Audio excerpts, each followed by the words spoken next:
mawili matatu kuhusiana na polisi kujaribu kudhibiti watu kufika katikati ya jiji la Nairobi. Sijui mtazamo wako ni upi kuhusiana na maandamano ya siku ya jana?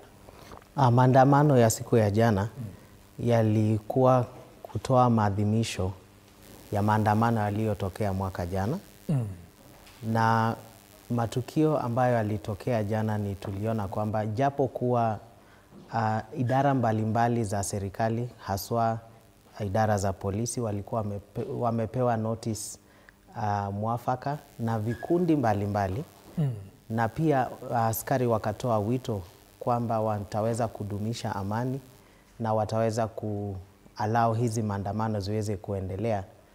Tukaja tukaona kwamba kulikuwa na mambo ambayo yalitokea ambayo yaliweza kusitisha maandamano na ukaleta uharibifu, hasara, na ukaathiri watu wengi, ukasababisha vifo na ukasababisha watu kupata majeraha hapa jijini. Na ningependa kusema pia ni maandamano haya yalitokea katika kaunti 27 kutokana na utafiti wetu. Na tuliona kuna baadhi ya sehemu zingine katika nchi hii kama Meru, Mombasa kwa upande mmoja kulikuwa na maandamano ambayo yalikuwa na amani. Lakini baada ya maandamano kutokea, tukaona kwamba kuna baadhi ya watu ambao walitaka kuleta vurugu, uharibifu wa mali na uchochezi wa ghasia na tukaona malumbano kati ya waandamanaji na askari, na tukaona pia utumizi wa nguvu zaidi ama za ziada kwa idara ya polisi kwa upande mwingine, na pia tukaona ambayo ulisababisha vifo. Hatuelewi mbona utumie nguvu kupita kiasi kwa mtu ambaye ako na amani, ambaye haresist. Na inaibua masuala ambazo tunahitaji kuzingatia katika nchi hii. Je, tunafuata sheria kwa njia ambayo inapaswa? Je, tunafuata kanuni zetu za katiba ambayo zinatoa mwelekezo jinsi ambavyo maandamano yanapaswa kutokea katika hii nchi?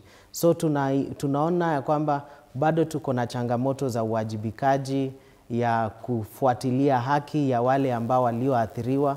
Manake kuna baadhi ya watu wengi leo wanaamka na hawajui haki zao za kiuchumi itakuwa vipi kutokana na uharibifu wa mali ambao uliotokea jana. Kuna familia nyingi ambazo wanalalamika wakidai haki, ambao wameamkia leo wakijua kwamba mwenzao ameweza kuaga ama mwenzao anaugua majeraha katika sehemu mbalimbali za hospitali. Tumeona pia uvamizi wa stesheni katika sehemu zingine, na pia hata kotini kuweza kuchomwa, na mambo kama haya tunayakashifu vikali sana na kusema kwamba maandamano yote yanapaswa kuwa bila silaha na kwa njia ya amani, ili tuweze kufanikisha haki hii ambayo tumepewa katika kwenye katiba letu. Unamaanisha kwamba raia walikiuka haki ya kuandamana kwa amani? Kwa upande moja, ningependa kusema kuna wale ambao walijitokeza kwa amani na wakaweza hata kuwasilisha mswada wao, na walikuwa wametoa notice kwa polisi kusema tunafanya maandamano kutoka sehemu fulani mpaka kwingine. Lakini tukaona basi baada ya kuwasilisha, basi kumbe kulikuwa na vikundi ambao walikuwa na nia nyingine ya kuchukua nafasi hii ili waweze kuleta hofu, kuharibifu wa mali, kuibia wengine na kukabiliana na polisi kwa njia ambayo haikubaliwi kwa sheria.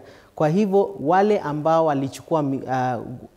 ambao walikuja kuandamana na wakachukua hatua ama sheria kwa mikononi mwao, aidha kuharibu mali na kuleta malumbano baina yao na askari, jambo hilo tunalikashifu kwa sababu linapaswa kuwa ya amani. Wakati ambapo unafanya maandamano, kuna lengo fulani ambayo mnatarajia kufanya. Aidha kuna malalamiko ambayo mnataka kuleta kwa umma, na kuna mambo ambayo inapaswa kuzingatiwa. Kwa hivyo maandamano kwa jumla yalifanyika, lakini tukaona kwamba jinsi ambavyo pia jukumu la askari lipo ni kuleta amani, kuweza kuwasiliana pamoja na waandamanaji, kuweza pia kubainisha dhidi ya yule ambaye amekuja kuandamana na yule ambaye amekuja kuleta vurugu. Kuleta vurugu. Ndio. Shikilia tu hapo Elijah, nitarejea baadaye. Brian, umesema kwamba siku ya jana haikuwa ni maandamano